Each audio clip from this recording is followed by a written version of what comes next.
How do you learn who you really are? It's not found in books. It's found on the battlefield. What's up, Warriors? Welcome back to the Battlefield of Mind. I'm Rick, creator of the Warriors Way mindset, and I'm hanging out today with a fellow warrior, a person who has been through the groups, but also has been a part of the development for the programs and for the system itself.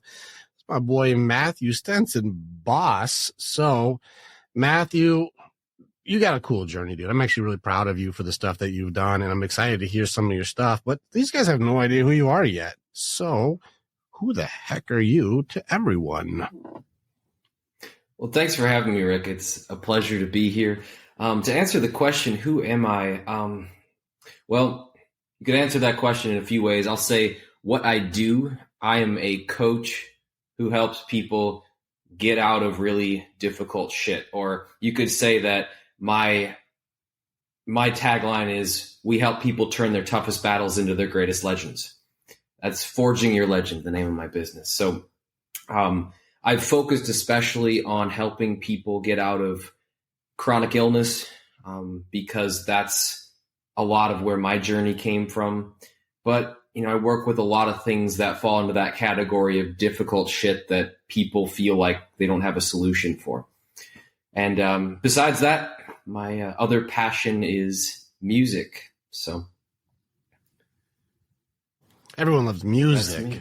So everyone loves music.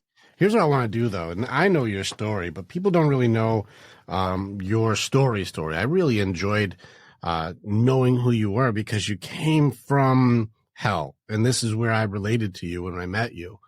I was like, man, like this guy has been there. He knows what it is to claw himself out inch by inch out of the depths of fucking the quicksand, the muck, the pain, the isolation, the sorrow, the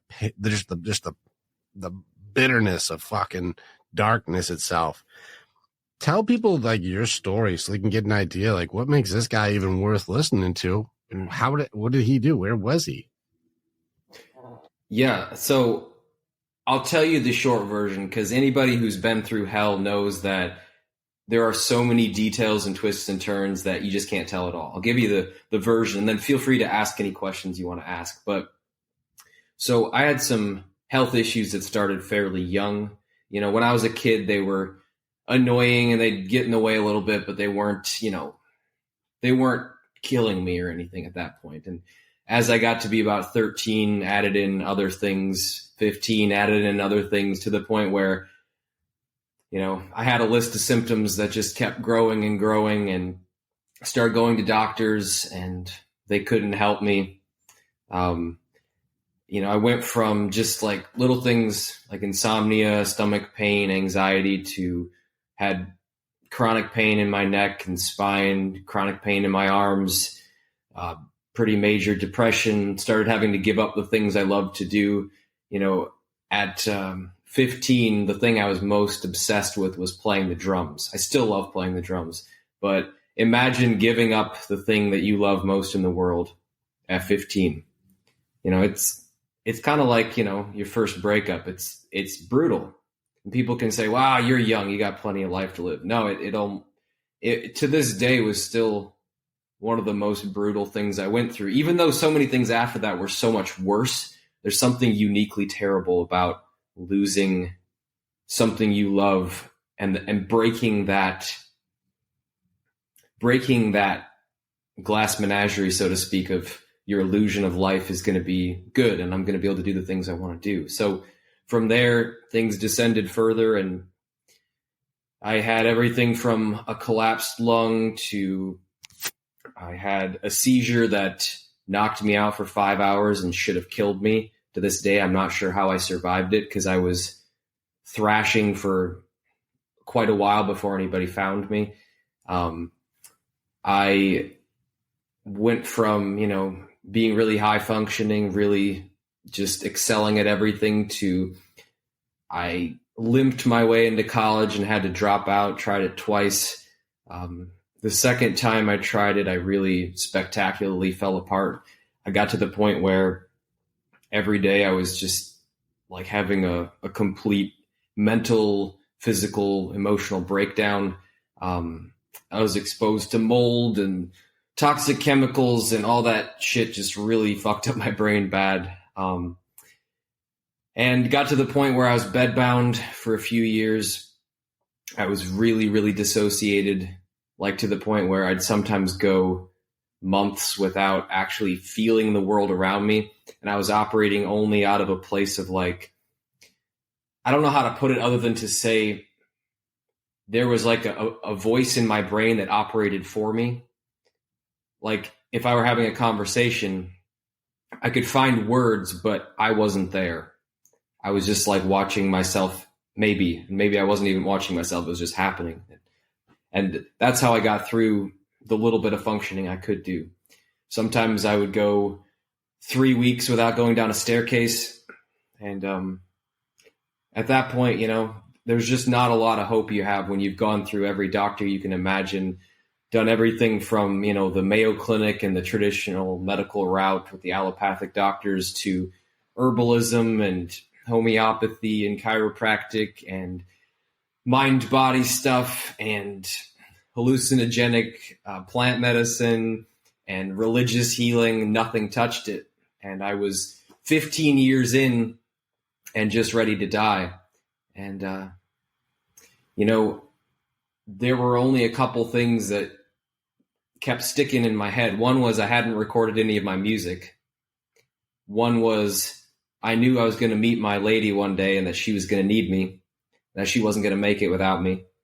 And I also knew that there were some people that I was going to be able to help, that were going to be able to get through what they're getting through only because I was going to be able to say, yeah, I see you. I've been there and you can do it as well.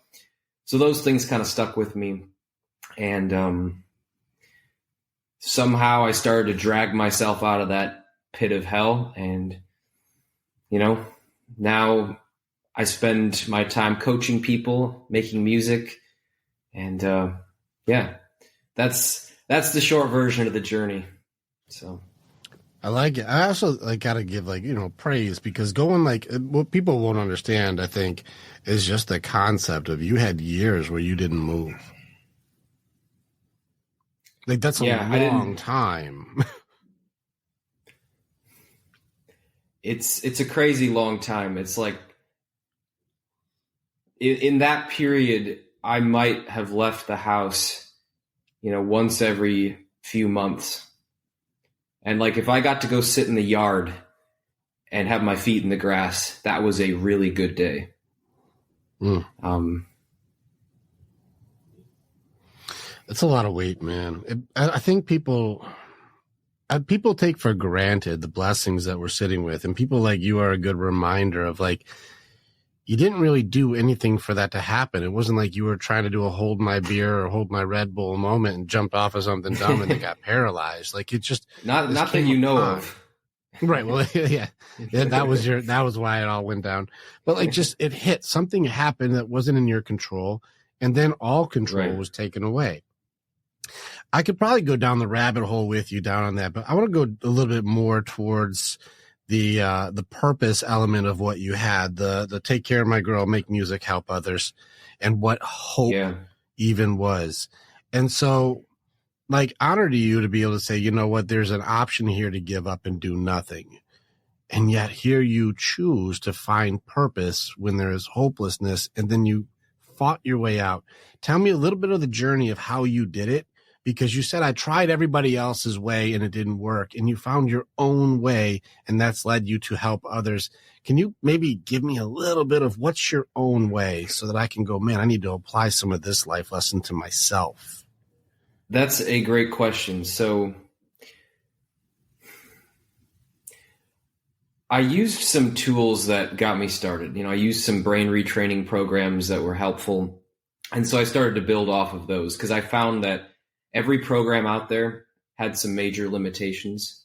And so I used what I could from a bunch of different places, put a bunch of things together, and then started to make my own connections when I kept failing. That's often the best way to learn, is you fail. And then after a bunch of that, you say, wait a second, maybe there's something I can learn here.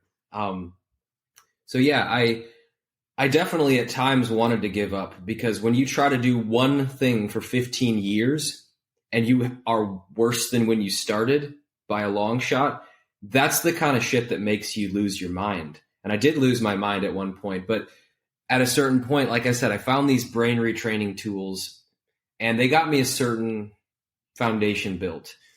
So I should stop here and define what brain retraining actually is. So this works on the concept of neuroplasticity. Neuroplasticity is basically the brain's ability to change itself according to stimuli. It's this idea that, and it's been proven scientifically, your brain constantly is changing, rewiring, remapping itself, and that can be good or bad or neutral. You get addicted to smoking cigarettes. Your brain has changed. It's literally rewired and reshaped itself around that addiction.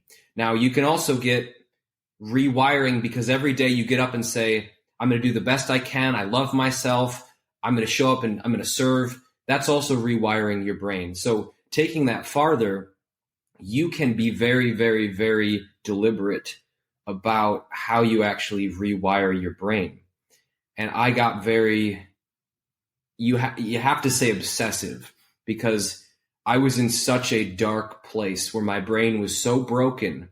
Like I literally couldn't even, if I needed to write something, I didn't have the focus, my brain's ability to stick with something long enough to read a whole paragraph and like think through, do these sentences make sense? So like I was coming from pretty much zero.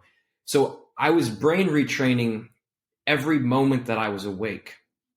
And there's a lot of different ways to do that, a lot of tools that are involved. Different people use different things, but essentially I was using a process of going through some steps that directed my focus in a certain way that taught my brain how to function differently, which taught my body how to function differently, which eventually rebuilt my health. And sometimes that was a very formal process that I went through all these certain steps, did all these certain things. And sometimes in other moments, it was simply repeating to myself ad nauseum, I will beat this or die trying. Even that is a form of brain retraining. So does that answer your question? It's an answer for sure. All right, so let me try and do this in let me layman's this thing out. So some people are like, okay, I hear what you're saying. So help me disprove or disassociate wrong information. So is this like just have good self-talk, positive affirmations, just repeat things over and over again, and you'll do neuroplasticity? Is that what you're saying?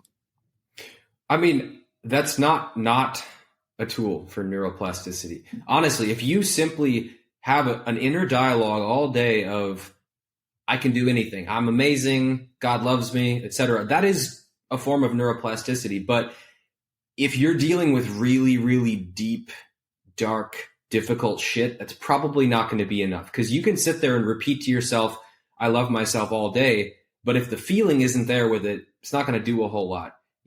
If you're saying I love myself, or I can do this, as you keep making the same decisions, or you keep having a massive stress response, it's not going to matter. So when you're doing brain retraining to a level where you're actually going to change something, it involves not just the way you talk to yourself, but learning to understand all the pathways that are involved in who you've been, so you can alter those into who you want to be. That includes anything that relates to a stress response.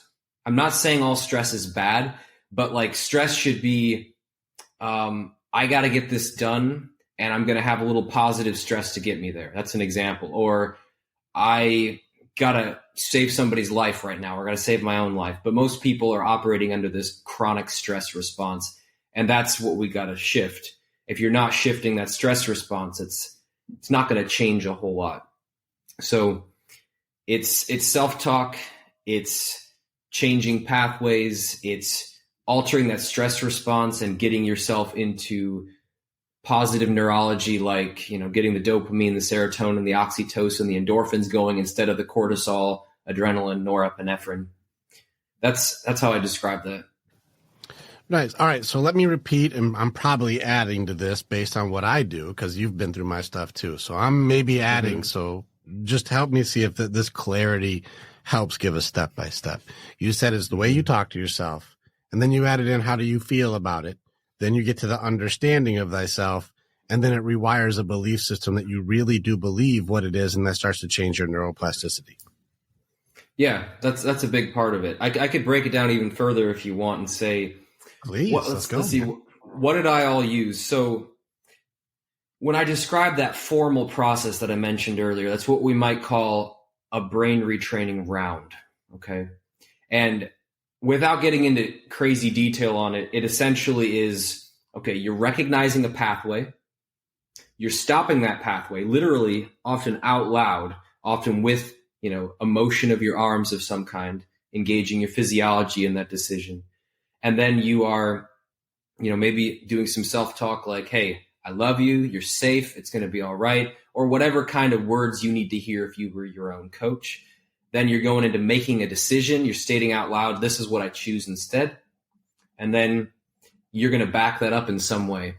And usually that involves visualizing or even using all 5 of your senses to imagine how you want to respond. Maybe you use, some memories of how things were at a certain time where you felt super confident or you felt super safe or you felt super whatever you're trying to feel. And maybe it's a future visualization of, okay, I'm going to be doing this thing in a few days and I'm anxious right now. So I'm going through this process. I'm stopping it. I'm making some new choices, talking to myself in a good way. And then I'm going through and I'm imagining how I want that thing to go. So that's one piece. It's rounds. Another one is just throughout the day, you're catching, am I going down a pathway that's not helpful for me? So that might be, a phrase that you use like, I can't do it. I never do anything right. Oh, there's a pathway you got to catch. Or maybe it's your tendency to get on your phone and distract yourself instead of being really present with your family. Or maybe it's some other pattern that you don't even recognize as a problem, but you're catching these pathways. Another thing, and we should come back to this, but it's really focusing on your purpose and why you're here. Your purpose is one of the biggest ways you rewire your nervous system and your brain. That was a big one for me. It's especially important, I think, for men, but often it's a key for women as well. Let's see. Another one would be the physiological component of it. And this would be something like somatics, where, to put it in the simplest terms, you're developing a more intimate relationship with your own body, not in this like fluffy frou-frou way. It can be that, and that's fine, but I'm saying it can be anything from sitting there and just feeling your body as a meditation to doing certain movements that re-establish the connection between brain and body, because when you've been through a lot of trauma, you often lose that connection. It can be, progressive relaxation through your body. There's a lot of ways that the somatics can work, but it's engaging not just your brain, but your body as well, because it's mind-body, not just mind or just body. And, there's often some work that you need to do around, and this is where you get into kind of the old pathways, the things you need to catch throughout the day. How are you relating to people? How are you believing? So we work on relationships, we work on core beliefs. It's essentially an entire reworking of your whole self. And when I was getting out of bed, when I was just starting to get down the stairs on a regular basis, just starting to peek my head out of the cave, I had to be on these things all the time, because it's not something you can just say, oh yeah, I'll just put 10 minutes into this and it'll work. If you're in a spot where you're doing pretty good, you just want to change something small, you might be able to do that. But if you're in hell, it's going to be absolute fucking warrior mode, because you're up against something that if you don't bring your all, it's going to kill you, or at least it's going to keep you stuck for the rest of your life, which is worse than death in some cases. So that's the best answer I can give, just kind of off the cuff, about what that looks like for that process. It's a lot of powerful stuff there, man. And like, I can see that riddle me this, tell me if I'm right or wrong. It seems like this process also becomes a little more subjective depending on the client. Like, depends on what battle they've got and how they approach it. Because this is it seems like the pathway itself needs to be continuously challenged so you can recalibrate. And that you said the physical response of like, whoa, this is one of the paths. If I look ahead, I can see that this pathway leads me to away from my goal or away from my purpose. And then you're catching the connection to your body. This seems like you're doing the yin yang, the mind and body. And then you're also, there's got to be an element of like your purpose is your spirit, or even the feelings element of yourself, the way that you feel about your abstract thinking to visualization and association to your senses, which is the heart side. Mm-hmm. It seems like you're trying to find a balance between all four sides to be able to move someone out of their own hell. Yeah. And even the awareness of doing it. Right. There's a strong component of working in everything that a person might need. So like, we're not going all spiritual, but for people who are spiritually oriented or even religious, this can be tailored toward that.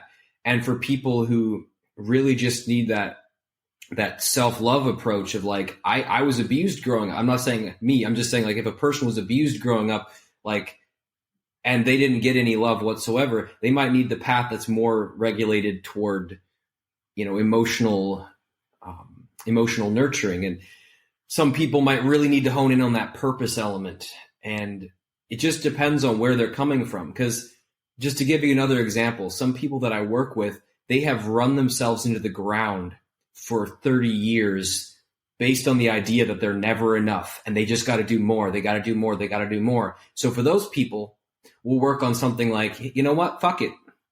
You're good enough just as you are. You don't have to do a damn thing to be good enough. What do you want to do from here?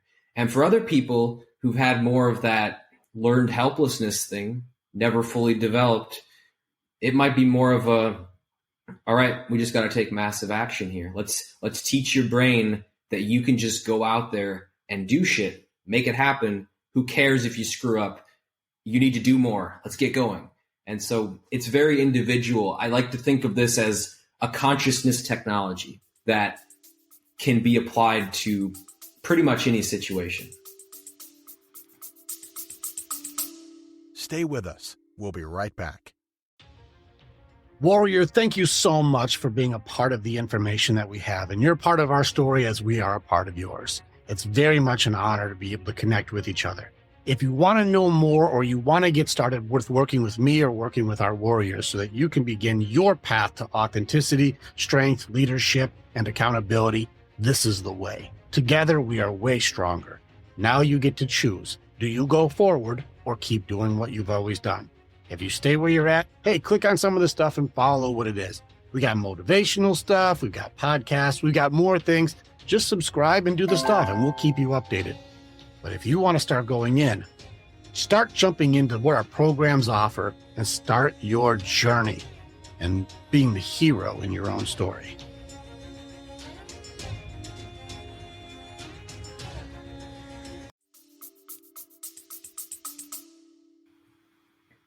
I dig that consciousness technology.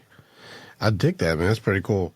I like the way that you're doing this. The neuroplasticity has a lot of different avenues to take, and I like your personalized approach. Mm-hmm.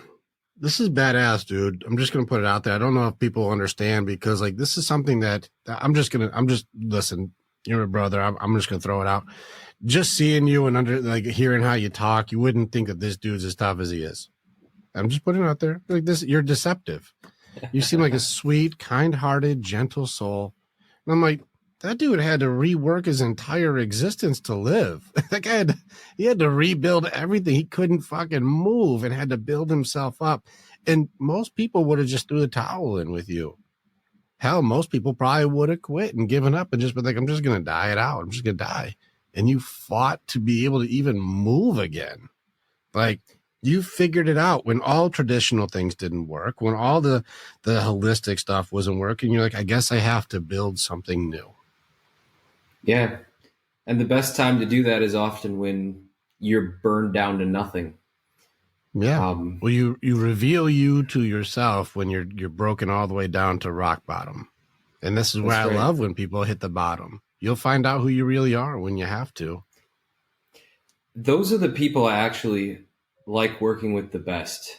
I mean, I am one of those people who can connect to just about anybody, but I really love working with people who've actually hit rock bottom, and they're like at that point where they've gone past the I'm going to go kill myself now, and they're going to, okay, I know I could still kill myself, but let's give this one more shot.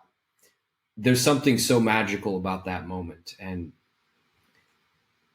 it's one of the moments that really struck me was when I was going through one of your groups, and I don't remember what brought it up, but somebody had asked, like, okay, what did you actually do to get out of that state where you were so exhausted that you couldn't lift your arms at times, and you like leaning over to the side of the bed to grab the phone was too much at times. And I said, well, I did all these things that I was describing to you, and even then there was a point where they didn't get me far enough, and I had to basically put myself into a state where I was riding this line between complete insanity and reality, where I was living in a world where I could do anything I wanted.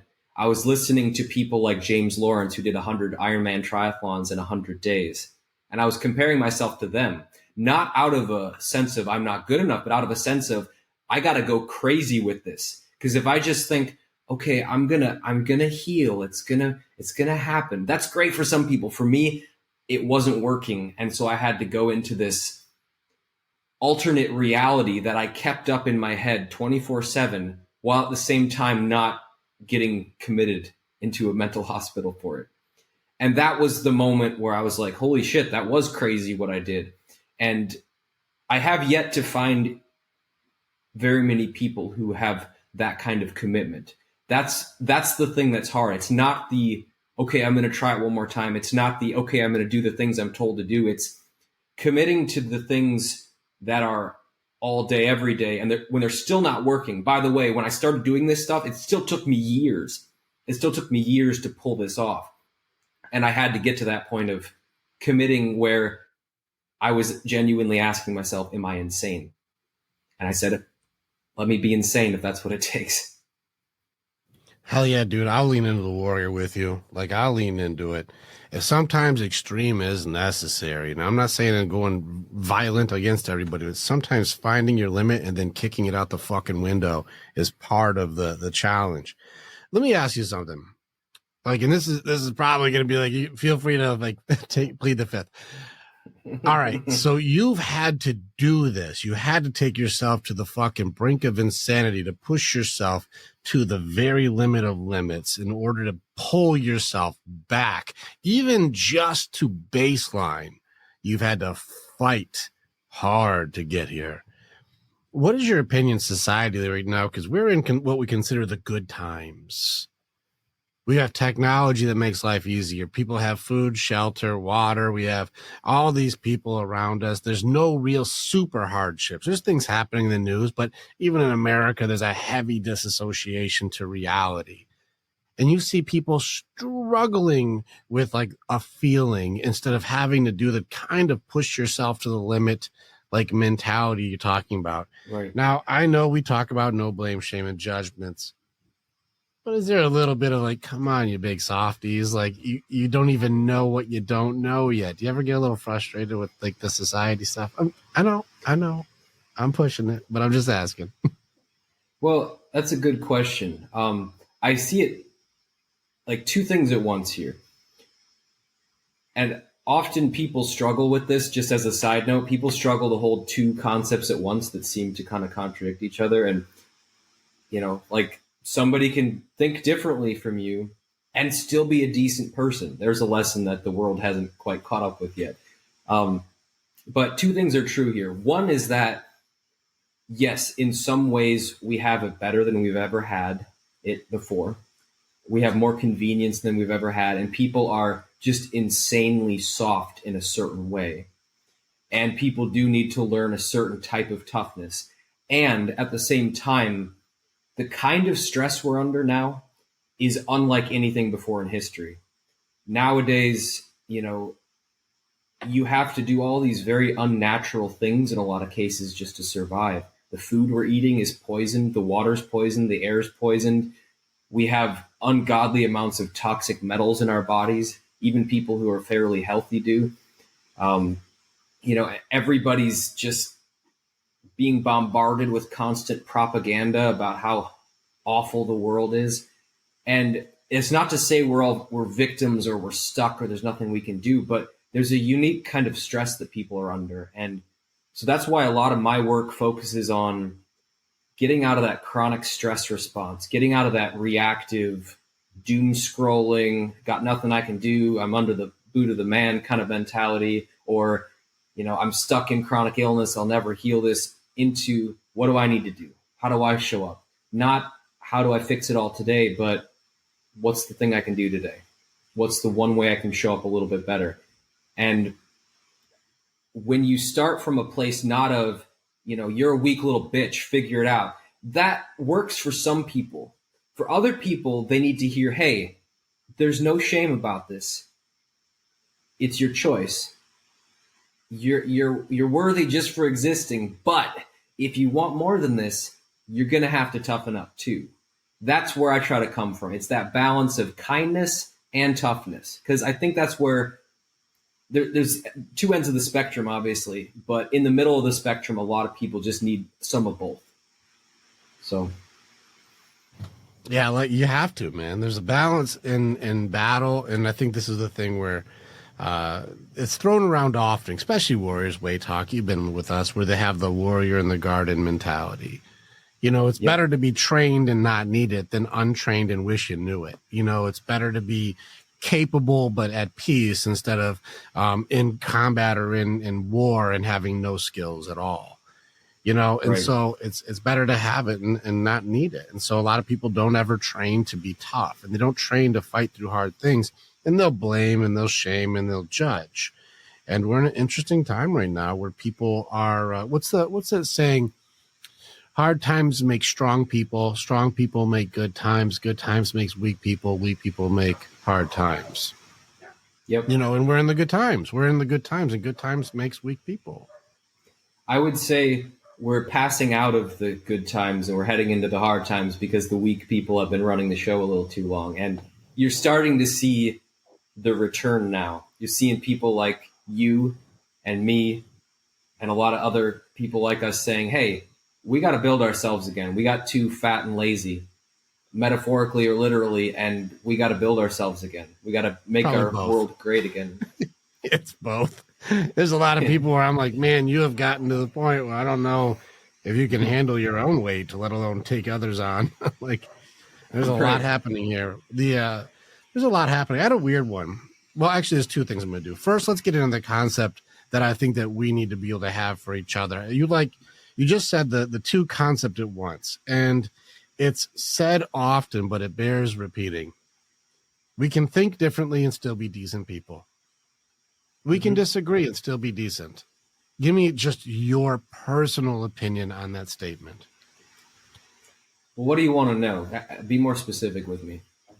Well, let's say we both have a concept. It doesn't matter if it's political, if it's religious, if it's about social economics, it's about people's identities. It doesn't matter what it is. No matter what it is, it could be even our styles of helping people, or whether you believe that this is more beneficial than another. But you see people polarized these days because, again, we're not in any actual trauma or danger. We call even somebody saying a sentence I don't like is trauma, when there's like real shit that can happen. And people who have not been through trauma will say like disagreeing is trauma. Help me out with this disagreement or thinking differently, but you can still be a decent person. That's where, ironically, the thing that often gets people sick in a chronic way, this is an important point to make. Often things like fibromyalgia, chronic fatigue syndrome, chronic Lyme disease, I dealt with all those and more. They're the result of a chronic stress response where your brain sees danger where there's not actually danger, and it learns to respond like there's a tiger about to eat you, or like there's a man in front of you about to hack your head off, when that's not happening. And that's a big part of what brain retraining does, is teaching your brain to stop doing that and respond in a way that's more beneficial. So as this relates to how people react to each other, so many people are in that chronic fight, flight, freeze, fawn response. And that's where they're coming from. They have no self-awareness. And so when somebody says, yeah, you like the color blue, well, the color blue is fucking stupid, then they literally experience that as a trauma. And if we just set aside for a moment any judgment about it, their brains are interpreting that as a trauma. They shouldn't, but should doesn't come into it when we just recognize that's actually what's happening. And so their work is to be able to say, what can I change? Is it the person who says blue is fucking stupid? Can I change them? No. I can change my response to it, though. And I think that's where we've really, really lost that core tenet of, number one, personal responsibility. Number two, some kind of a moral code. And, I come from more of a Christian background. I would still consider myself kind of a weird Christian, but just a moral code. A lot of people don't have that anymore. And then the ability to say, here are some ways that we can discuss this. And maybe you get to a point where you realize, this isn't even a person I want to deal with. But if you have that moral code, for example, the idea that everybody is entitled to live the life they want to live as long as it doesn't hurt anybody else, that's an example of a moral principle, then you can still coexist in the same world without having to forcibly change somebody else's mind. I like it. So we shouldn't be forcing everybody to think how I want to think. So let me see if I can repeat this back. You're talking about the triggers for chronic stress response: fight, flight, freeze, fawn. You're talking about the 4 F's, the triggers that go into this is the attack, the retreat, the suppress, the hide, the negotiate. This gets in all the factors for me trying to get control when I don't have control, right? Mm-hmm. Now, since I lack emotional control, because you said blue and blue is triggering, I hate blue. And if you like blue, you're a piece of shit and you should never be able to do anything because I can't handle it. Do you think that people who lack emotional control should be the ones who are calling the shots or be in control? Well, hell no, because emotionality has a place. Don't get me wrong. That's part of what makes life good. Imagine a world without anybody's emotions, and that's not a world you want to live in, because emotion is part of beauty. But there's a reason why leaders who are successful have an ability to turn off the emotionality when they need to, or at least set it aside. Because if you need to survive, if it's really do or die, do you have time to sit there and feel bad about the fact that things aren't going so good? If you've got 5 minutes to get out of a building that's about to collapse, if somebody's having a panic attack, well, that's great. But the person who can throw them over their shoulders and run out of the building and not be emotional, that's the person who's going to lead. That's the person who's going to make sure everybody survives. So, yeah. So you're saying having emotional intelligence and rationale, and even in a crisis, is more beneficial as a leader than somebody who panics whenever something doesn't go their way? Yeah, so the person panicking shouldn't be the one who calls the shots, or the person who's very emotional shouldn't be the one who tells everybody else how to be? Yeah. I think we're on the same page with that, Rick. It's quite a revelation there. This is mind-blowing revelation indeed. It's funny. It's interesting to watch the polarization where people who feel like because they hate the most, they should say how everything should be. But it's ironic when people hate the behavior they're doing themselves. That's the irony I see too, is like you're doing the same thing that you say that person is bad for, and yet you should call the shots because your way without rationale. This is where I don't know if this is in our best interest. That's where the fact that, supposedly we're in a post, I don't know how to put it. We're in a post reality world, supposedly, where everything is subjective. There is no truth. Everybody's individual truth is valid. And I'm not saying this in a political way. I'm not trying to get political about it. I'm saying truly, like, there have to be some objective things that we agree on. Otherwise, in somebody's reality, if you disagree with them, they have every right to shoot you in the head. If that's their moral code. You see where the problem is with that? So there has to be a moral code that's based on some kind of shared principles that are based in rationality, but still have a basis in kindness. And you have to, how would I put it? It's like in the Jewish Kabbalah, I believe they have these two spheres in the chart, and one is judgment and the other is compassion or something like that. I'm probably maiming it, but it's essentially saying you have to have logic and reason, but you can't get so far as to where it's only that. You have to have it balanced with the heart. But you can't just have heart, because then you have people having a meltdown when things need to get done, and the world burns around you because everybody has to, have their moment and have their subjective truth. I ironically, I found the same answer. We're in post reality. My truth is weaponized right now, and we get into. I mean, here's ironic about this. I've been writing about this in my new book, and there's a part in the chapter that I'm writing on truth, which is showing how I don't believe that truth exists at the moment for the exact thing that you just said. We can't handle the truth. But then it gets into like even the old sayings. I was reading, just look at a few thousand years ago, even a quote from Marcus Aurelius in his Meditations. He says, everything that we hear is an opinion, not a fact. And everything that we see is a perspective, not the truth. And yet everyone says my truth or my opinion is fact and the truth. And this gives me now moral rights to be able to treat you justifiably any way I want, even if it betrays my own golden rule of how I like to be treated.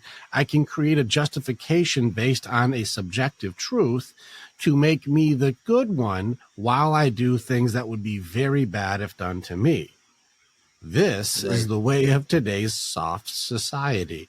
Now, what's funny is we think that because our emotions are reality, this gives me free will and free reign to impose my forceful beliefs on everyone else. And if you do not believe as I believe, I can do whatever I want to you because you're bad and I'm good. That's today. That's what today is. And what's really funny is in order to defeat rational and strong people, the tools are blame, shame, and judgment. Because it's not going to be a physical warfare. We're going to attack you mentally and emotionally to try to make it so you are censored or self-censor because you're afraid of an emotional judgment attack that we can do by destroying your reputation or calling you the bad one, or even using any type of, what would the terms be, where I could just create some sort of a name calling to you. I can call you a racist. I can call you a bigot. I can call you sexist, phobic in some way, shape, or form. I can just call you names to make it so even if you're doing nothing in that sphere, you're a bad guy. And I'm the good guy because I called you names. And so then I'm good. And now I can dehumanize you because my truth is the only truth. Your truth, I don't even want to hear it because you're bad for even thinking. This is all judgment, judgment. They come from, and this is across the spectrum, by the way. I don't want to say it's any one person. It's kind of the disease of our society right now. But it's like, because you think different from me, I don't have to see you as a person anymore. You are not entitled to respect or anything because my truth is the one truth, and if you're different from me, you are bad and evil, and therefore I don't have to give you any respect or any dignity. And that's where it's really, really tough to combat that, because, people who are working with either rationality or at least good faith, you can come to some kind of understanding with each other. But when people aren't actually seeing each other, when they're reacting from that limbic stress response place, you're already a monster, and a monster cannot be redeemed. A person who's done a bad thing can be redeemed, but a monster will always be a monster. It needs to be killed. It needs to be killed. You got to kill monsters.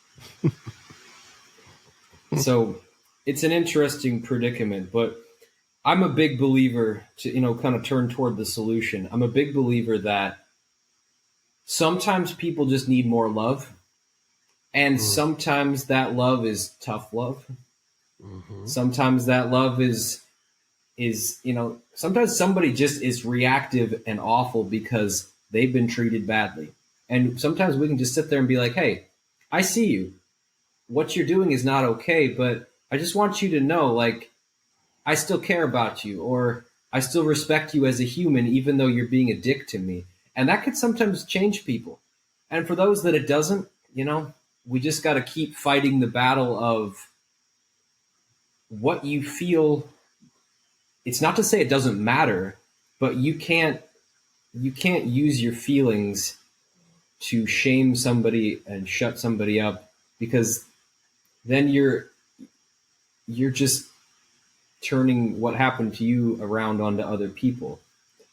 We have to get back to where we can say, you know what? We're all people here, and we're all dealing with conditioning. We're all dealing with pain that we've held, and we've all got to take responsibility for what's happened to us. And sometimes that means people have to be taken and held to account. And sometimes it means we just got to move on. But that's where the healing process I went through and that I help a lot of people through is very similar to what the world needs now, which is getting out of a victim mentality and getting into, if it's going to change, I got to figure it out. It doesn't mean somebody didn't do a bad thing to you. It doesn't mean like it was your fault that somebody attacked you, or sometimes bad things happen to you, but there's a difference between being victimized and being a victim. And I tried to take everything that's happening to me and say, you know what? In some ways I was victimized. Certain things doctors did screwed me up. They made things so much worse. And yet I wasn't going to keep sitting there and keep saying, well, I'm sick because of this. My life's fucked up because of this. I had to say, okay, that's all past. What do I do now? What can I do? And I just did that every day. And yeah.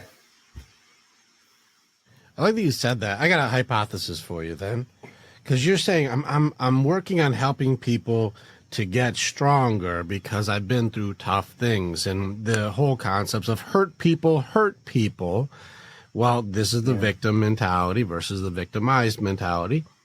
But happy people don't seem to hurt people. But I've noticed people who have fought out of hell and understand the darkness and then have fought into the light seem to be way more humble, understanding, and open to other people than people who have not been through very difficult things and feel like it's the hardest. And the concept of every mule feels like their load is the heaviest, it seems pretty true until anybody has to switch roles, switch shoes. Yeah. You're like, oh, yeah, that's really tough. Somebody didn't like what you said today, or they don't agree with how you think everything should be. That's the hardest thing of your day. And you're like, you ever been paralyzed for years? You should try it. Maybe you'll shut the fuck up for a little while when you start shitting on blessings. And that's the thing is, you mentioned how people get more humble when they've been through hell. Like, there are people that I work with where, quite frankly, they didn't go through as much as I did. Just not in any way, shape, or form. I've also worked with a couple of people who make my journey look like a picnic at Disneyland. Mm-hmm. And one thing I really try to not do is I try not to ever judge people and say, like, you didn't go through anything. You know what you should see what I went through. It's more of having that perspective of everybody's suffering in a way. Everybody's going through something. And I try to come with the humbleness or the humility and say, they're going through something. How can I assist them through that? Because often the reason that people on the other side of it have the humility and have the ability to say, you know what? Yeah, I see your pain. Even if it wasn't what I went through, I see your pain. It's because when you're in the middle of the shit and you haven't processed it, that's when you're the most reactive, and that's when you are the most stuck in it. But once you've processed it, you just look at everybody and say, holy shit, I'm just blown away that everybody's showing up and still trying, and just having that grace for people, because everybody's carrying a weight. And once you get to the other side of it, you know this, you're one of those people. You're like, shit, I went through hell. Now I'm here to help other people do it, and just show up in the best way you can to make that happen. Well, now I go into hell on purpose to go get people. Yeah. Hell makes you humble. This is one of the things that we say. People who have actually been there, they don't talk shit like people who haven't. People who have been through things, they don't throw things around on everybody in order to try to cause more control or damage. It seems like we're in a society at the moment where soft people are trying to create blame, shame, and judgment to control everyone around them because they cannot handle the truth. Mm-hmm. They haven't been in deep enough to be able to get humbled. They haven't hit rock bottom to where they've had to rebuild themselves. They haven't had to. And so these people who are using these tools use hatred, they use blame, they use attacks that try to make you feel bad. You should feel bad. The shame. Is this really strength, using judgment? Is it really strength to try to force compliance because you can't handle information? Or is the need for somebody to have some hell through your story make you more humble? I think the reason that you often see, because there are people who hit rock bottom, but if they don't go to rock bottom and actually break open, then they're not going to get to that point where they become humble. A lot of people go to rock bottom and then they tighten. They make their story stronger. They make their ego around it stronger. They get more victim-y, more reactive. And that's where you see those people. But the people who allow themselves to break open and start over, those are the ones who become humble. Yeah.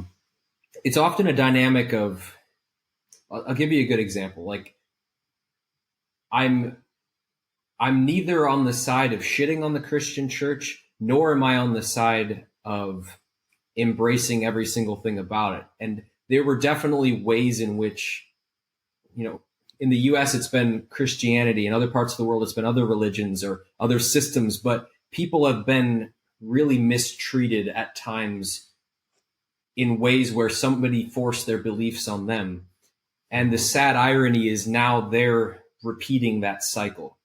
And that's what I see when people are doing that. They're like, well, you did it to me, even though you is people like you in the past. So now I'm justified in doing that to you. And fantastic logic. I love it. Because people hurt me, now I'm justified to hurt others. Yeah.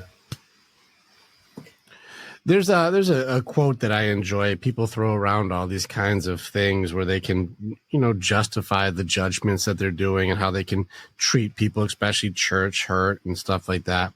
I strengthened a quote from Carl Jung where I'm watching what's happening in today's age where people are judging. And he said, thinking is hard. And that's why people judge instead. I would add to it because right now we're in an age, especially with men. To men, not from men, because guys show a lot more of this than the women seem to this day and age. And I will stand by that quote. As empathy is hard too. And men aren't getting empathy. Men are still getting torn apart because they think men should pull themselves up by the bootstraps. There's no compassion. There's no understanding for a man's heart. We have to suppress all feelings and be lone wolves, which doesn't work, by the way. And so right now, empathy is off the table too for a big big part of just humanity. So I would strengthen Carl Jung's quote to today: thinking and empathy are hard, and that's why people are judging instead. And I hope that you guys feel fucking triggered, because he's talking about his chronic stress response right now. If you don't like that, it's because you're not thinking or empathetic. So go ahead and feel judgmental. We're in strange times, bro. When people can justify because of Jesus. I got a quote for you. I just wrote this the other day. I was writing just on the whole thing about people who are men of God or people of God, and yet they use God to hurt others or to do silly things. They use God. What do you think about this? Because you just mentioned church hurt. You mentioned when people are like, what did I say? Instead of, let's see, are you a man of God or a man who uses God? It was a question I sent out. Christian. Great question. Do you follow Christ or you follow church? Do you follow the pastor or do you follow Jesus or, Yeshua, or however you want to get specific with it? So you're like, who are you following? Who are you really listening to? Because if you just start at your name, just start in the Bible at Matthew, and just start when Jesus is on the scene. Just start.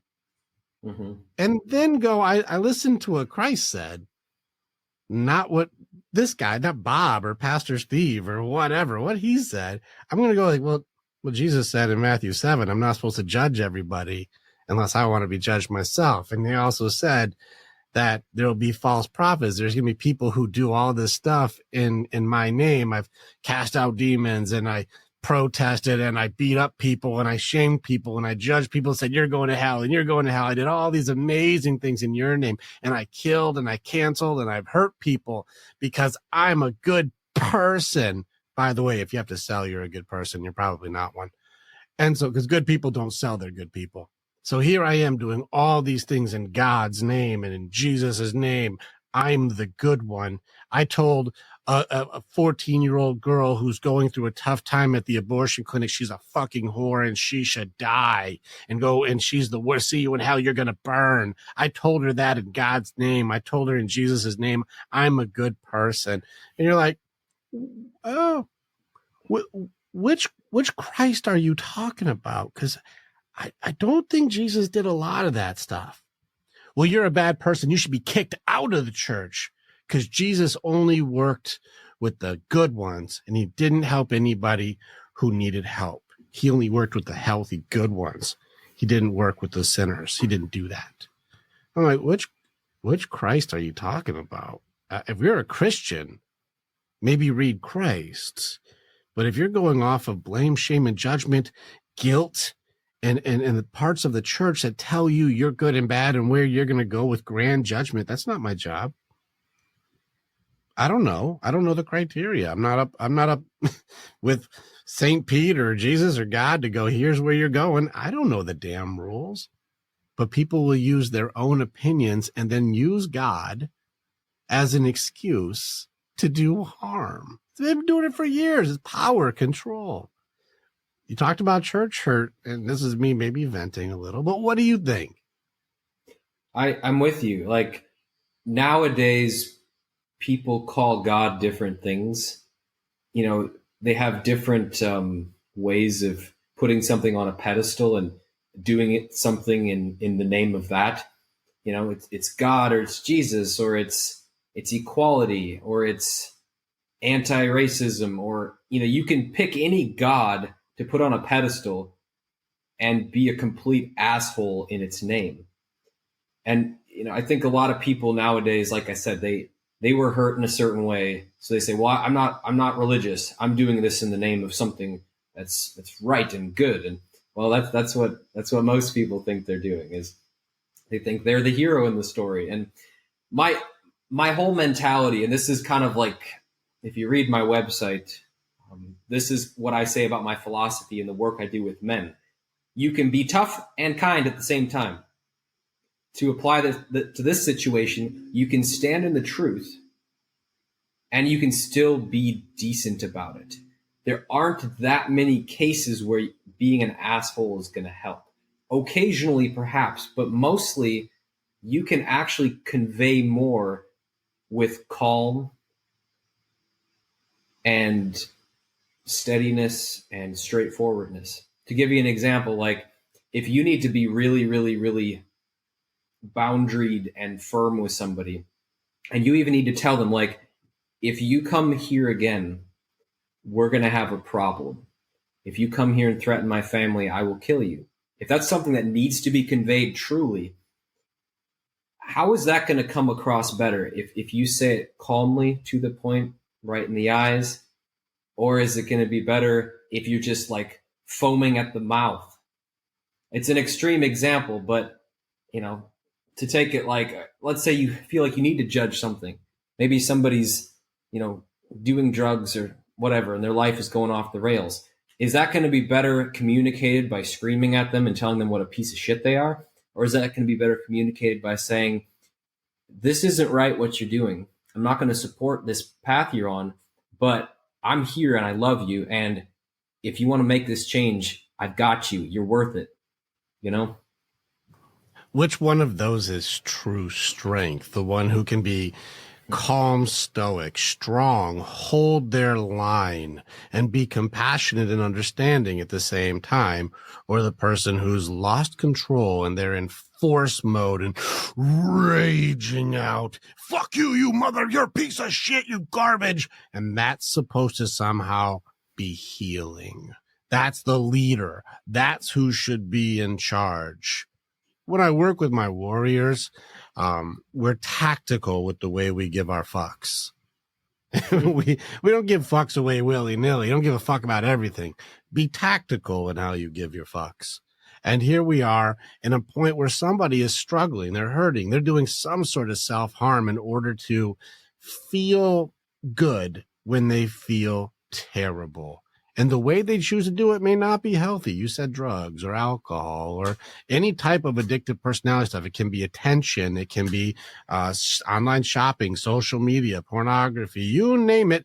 Pick a thing that feels good for a little bit that has a big cost later. I don't care. It can be hoarding, just buying a bunch of stuff and keeping it all because I can't deal with a loss or I can't deal with a scenario. It's interesting to watch how people want to control others when they lose control. The foaming at the mouth, instead of saying, I have a boundary here. If you do come by here and you want to hurt my people, I don't want to do it, but I will very much stop you. Now, which one is better? Or like, I will stop you very hard. I don't want to, but I very much will. Trained or untrained, which one seems more leader-like? 99 times out of 100, the stoic way is going to be better. And didn't mean don't be dangerous. You can still fuck that dude up, but do it tactically and not recklessly. Trained or untrained. You mentioned earlier how I seem, very gentle and kind, and it's true. At the same time, it's kind of fun because I'm not the person people expect to have that, like, if you fuck with the people I love, there will be consequences kind of person. But I've trained myself. I've prepared for the moment will probably never come. But if it comes, to have that as best I can, that calm ability to speak in that way, to act in that way, instead of just losing my shit. I think it's part of like I said, the warrior in the garden. Just because my sword is sheathed does not mean I do not know how to use it. But I use it tactically. I use it for protection, not for control. I use it because I need to keep my people safe, not because I need to control you or your people. And this is why I think we're in interesting times. To get back to the whole concepts of think different and be decent, it's okay to disagree. But this is where I loved Aurelius stuff. I still enjoy Stoic philosophy. I stack it pretty hard. And there's a quote from Aurelius I had where him being at the time was the king of Rome. That was the height of Rome, too, before the Argentine plague. And so before everything started to just fall the fuck apart, like, this was the strongest superpower on earth. And he said, if you're giving me new information, and it's good information, it's usable, I reserve the right to change my mind. And this is something I think people have leaned into, like you mentioned, ego. They've leaned into their stubbornness. They can't be wrong because they aren't humble enough from going through hard things to be able to reserve the right to change my mind. And me, even as a leader, if you give me new information, I reserve the right to change my mind. I don't have to stand on my old beliefs simply because I can't be wrong. Even the king of Rome at the height of Rome can go, well, if you give me new information, well, I reserve the right to change my mind. Then I'll just, oh, I didn't know that. If I apply that, that makes it better. Even in the warrior's way, if you came in now, it would look different than when you went through program, because I've had other warriors who are going through things, put an idea on the table, just like on Camelot, the round table, and go, have you considered this? And I say, that's good new information. I reserve the right to change my mind. I'm going to add that in to strengthen the program to help more people. Thank you. A good idea can come from anywhere. And here we are saying, if you wore blue, you are bad. I have a red shirt. That must mean I'm evil. It's like, no, I just put on a shirt today. This is a buddy gave it to me for free. I just like that guy. So right. I'm like, this wasn't a stance. This is just, I didn't want to be topless for the show. It's funny. I reserve the right to change my mind. Give me something new. And we don't have to agree. And that's okay. That's where, framing this from a perspective of the work I do, people are stuck in their mentality and they defend it with their life because it's genuinely a sense of, I'm not safe without this belief, without this ego, without this story. That's the thing they think is protecting them. And it's often protecting them, not really, but protecting them from the actual pain they went through or from facing the world fresh and open and not knowing what to do. And that's scary as hell for people. I think they're protecting themselves from their own feelings because they're scared of their own emotions. They don't have, they can't handle the truth. And so they'll protect themselves from feeling bad. Because if I'm wrong, I feel bad and I can't be wrong. And so you have to be bad. Fuck you. And you're like, it's okay to be wrong. Just change your mind. Right. I think we've demonized changing your mind. I remember back in 2012 when Mitt Romney was running for president and he was labeled as a flip-flopper. And whether you like him or not, I have my opinions on him, but it was the fact that they were demonizing him for changing his position. And, there is such a thing as a person who changes their mind with whatever way the wind blows. But changing your mind as a whole doesn't have to be a bad thing. Well, flip-flopper is a judgment. Again, look at, if I can, this is Matthew, bro, my attacks right now are against the attacks themselves. Judgment is the way that people are trying to create an authority by just name calling so other people will bandwagon. This is how I say, you're just a piece of crap because you don't do what I say. And so I don't listen to pieces of crap. Like, Matthew's a piece of crap? Yeah, I called him a piece of crap. Like, I don't like crap. Yeah, I don't like crap either. So he's a crap and I don't like him. Like, I just make up a judgment. And now you should feel bad. You're not good. You shouldn't do it this way. You're too much this. You're not enough that. You're a flippy flopper. You're bad. I never listen to flippy floppers. They're pieces of crap. And you're like, we make up a subjective opinion with no facts required to create a new belief system. No facts required. I just make up a judgment, and now everyone should jump in without challenge, without understanding, without any new information. Just go with well, so-and-so said they suck, so they must suck. It's like, why did they say that? I don't ask questions like that. I just go with it. I am controlled by judgments. This is the attack on people. This is what makes a strong person back down. This is the reputation demolition. They call him a flip-flopper, so you shouldn't be president. It's like, wait a second, isn't a president who reserves the right to change his mind with new information a more capable leader? Now, I didn't vote Mitt Romney at the time, but when you say it like that, I also didn't have the faculties or tools that I have now. I was much dumber at that time. So I didn't have the understanding. I didn't have the awareness at that time that I do now. And so at that time, I would have been just as easily manipulated because I didn't have the awareness or training to go, these are judgments that are trying to make it so that something that's actually very positive is negative. Right. But we didn't challenge anything at the time. We just go along because somebody who is loud told you to, because they were opinionated, mean, and you didn't want to be on the receiving end of their cruelty. What? Right. That's where there's a concept that I use in brain retraining, and I'm sure I didn't come up with it, but it's the idea of generating versus reacting. It's so important because, to put it in the context you're talking about, if somebody says, Rick, he's kind of a dick.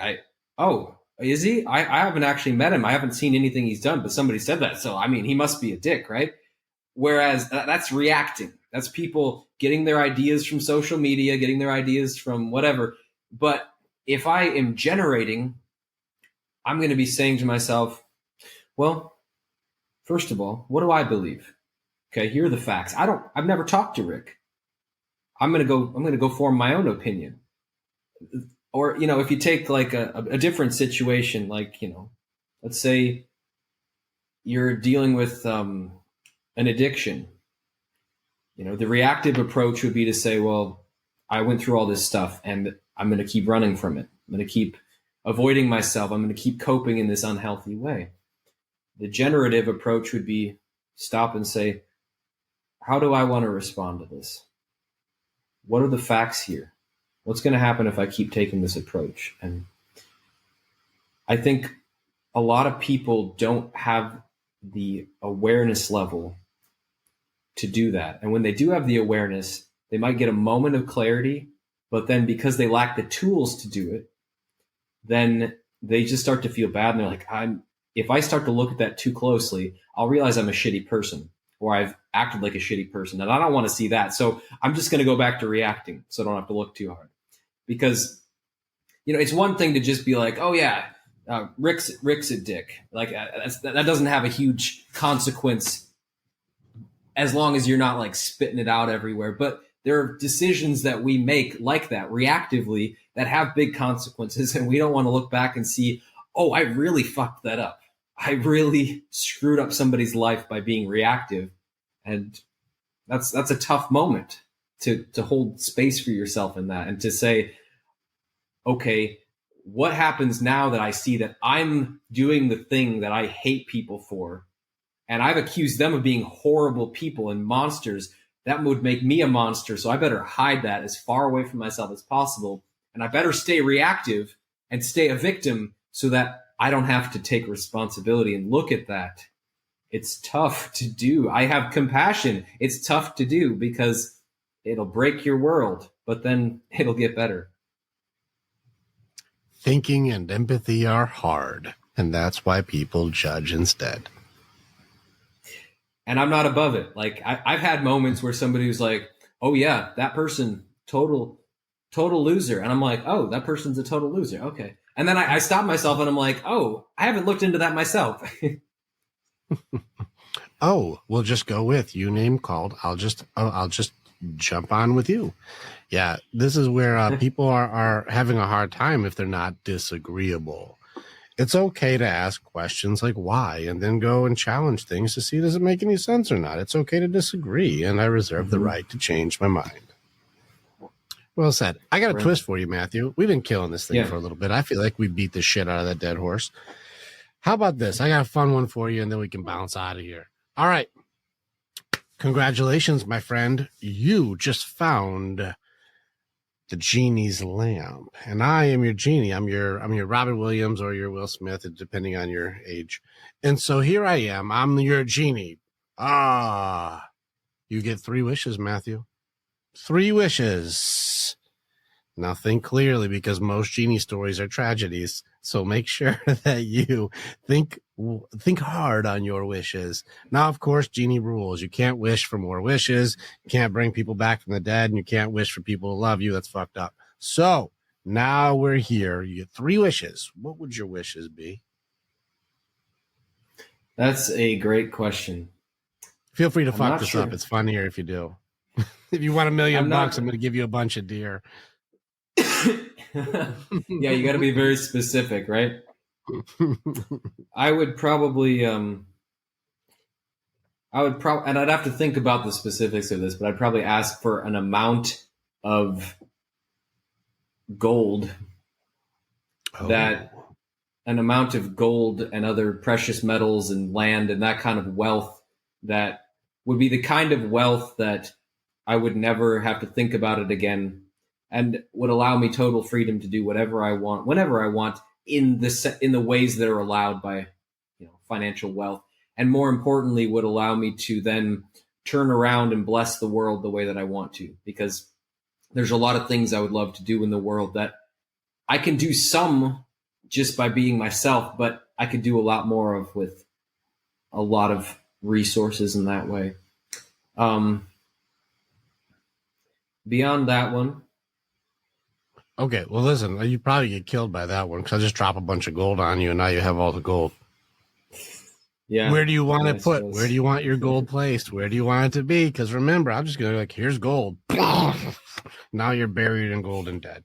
So how do you want it? Where do you want it? Remember, be specific. I'm your genie. I will kill you with this wish. It's how jinns work. Here's all of the gold. I want it to be shaped like this in this place and that way. Give me Fort Knox. It's now mine, or whatever it would be. Right. Well, I'd probably ask for 1,000-acre ranch with a vault inside the house where all that gold could be stored, and the alloidial title to that property, owned completely outright, no government involvement in that contract.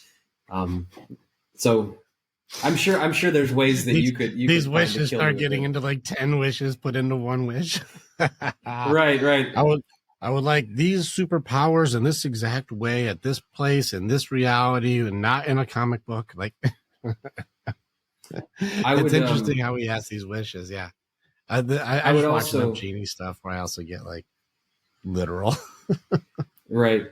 There's a lot of ways that if you're a genie that you could find a fuck with me on it.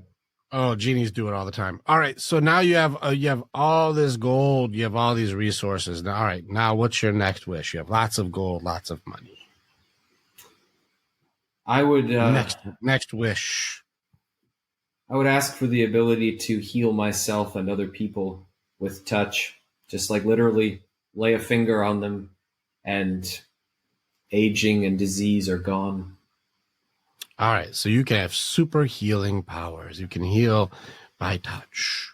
Any limitation, or you heal everything?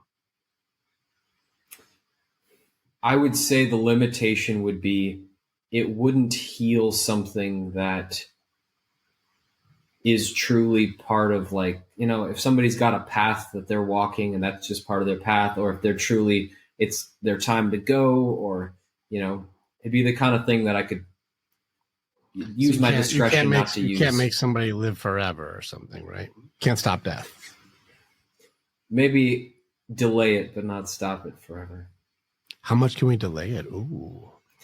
Well, that's a good topic because in the Bible they say that people lived, to be 900,000 years old, and I do believe we would have longer lifespans if not for a lot of factors. So, okay, well, all right, you got some healing abilities. You just can't make somebody immortal. All right, what's your third and final wish, Matthew? You got lots of gold. You can heal everybody. Now, what do you want? Besides, you have a lion around all of your property, not only trying to get all your gold, but also trying to get you to heal them. So now you have lots of attention.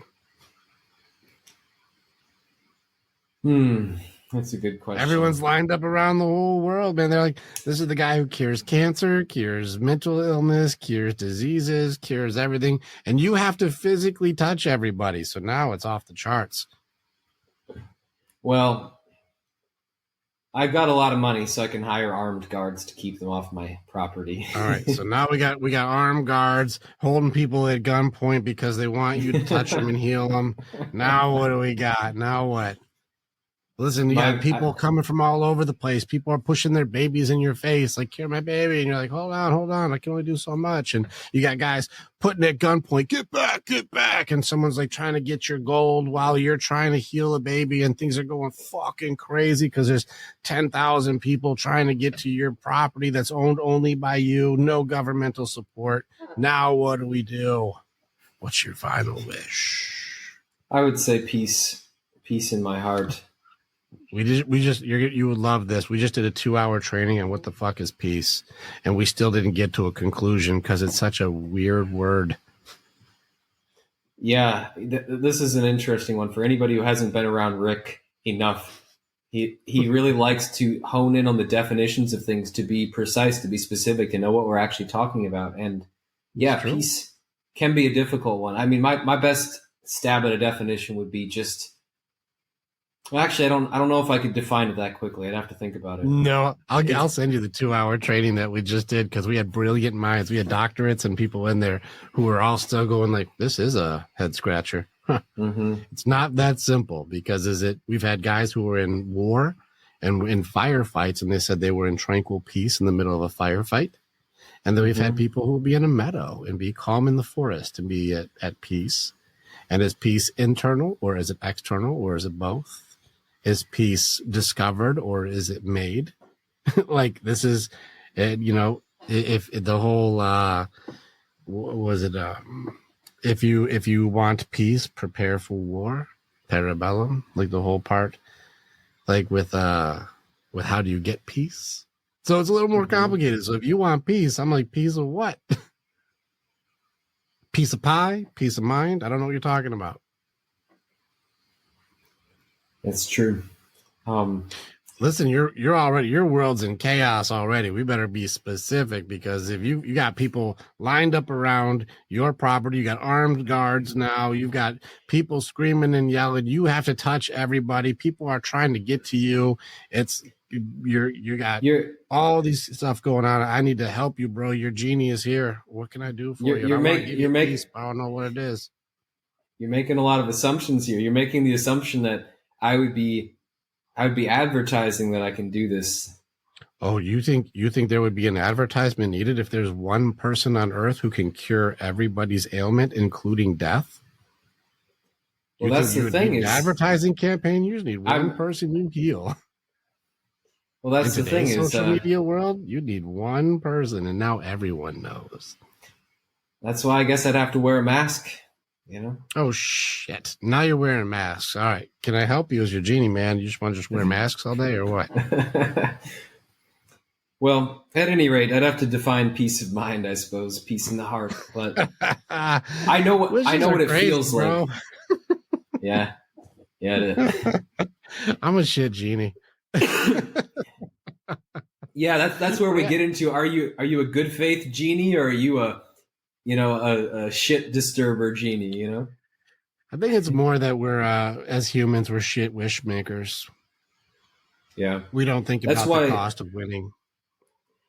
That's why I often have this phrase, and I didn't make it up, but it's this or something better. Or you could also say that as this or whatever's for the highest good.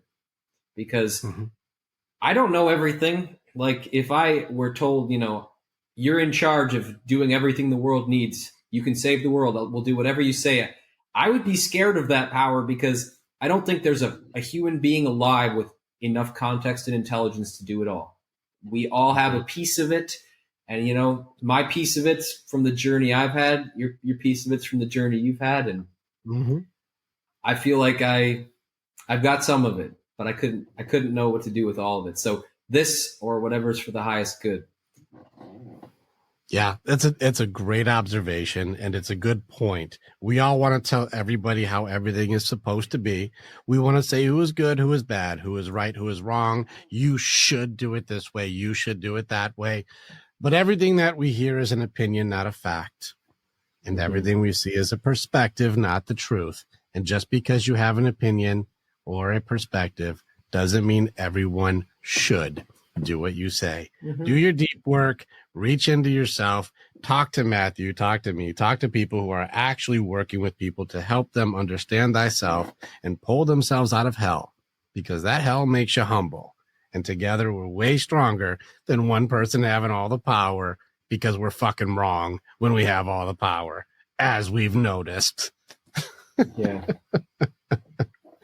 Brother, it's an honor to hang with you, man. Thanks for hanging out with me today. It's my pleasure. Really happy we could do this. Yeah, we're going to put stuff up. Now, if you have a request, let's make a real wish here. If you had a request for what you would want people to do who listen to this, how can you help serve others, and where do you want them to go? Yeah, so I would say if you're in a place where you are stuck, especially with a health challenge, the kind that, the doctors don't understand, you've tried different diets and stuff, different supplements, and you're just not getting anywhere. But also if you're, one of those people who's just like, I don't know what I'm doing. I feel lost. I feel trapped. Come talk to me. forgingyourlegend.com. I do a lot of one-on-one work with people. And like I said, my approach is to bring kindness and also the action that's required to get you out of there, teach you the tools, support you through that process. Just come to my website and shoot me a message. I'd love to help you.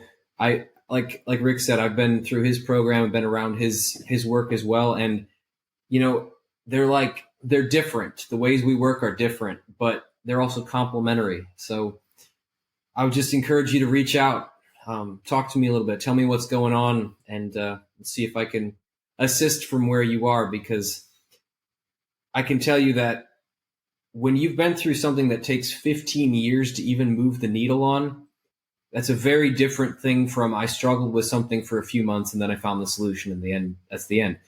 It takes a different kind of mentality, a different kind of strength to get through that kind of fight. And so if you're in that kind of fight, I'd love to help you. I'd love to show you that it's possible, no matter how dire it seems. And, we get on a call at some point. I'll tell you about some of the stories, not just mine, but other people in just impossible situations that I've seen change. So take heart. Book your calls. Book your calls. Way to go, warrior. It's good to hang with you, Matthew. Thanks a lot, brother. Thanks. Appreciate it, Rick. Click on the button and you can become the hero in your own story. It's time to start making the choices to change. And the evolution that you're going to do begins with choosing the next step. This is the way. And together, we're always stronger.